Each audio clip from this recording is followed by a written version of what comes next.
Mengawali informasi yang pertama, pemirsa, meskipun masih dalam kondisi musim penghujan, namun Polres Ogan Ilir telah mempersiapkan peralatan karhutla di musim kemarau tahun ini.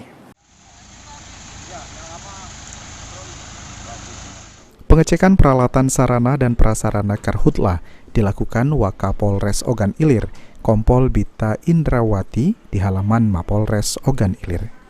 Pengecekan yang dilakukan sejak dini ini sendiri guna memberikan waktu kesiapan dan siaga bagi para personil anggota Polres Ogan Ilir dalam mengantisipasi kebakaran hutan dan lahan saat musim penghujan selesai. Ditambahkan oleh Kompol Bita Indrawati, nantinya jangan sampai waktu musim kemarau, peralatan sarana dan prasarana karhutla tidak tersedia atau tidak siap.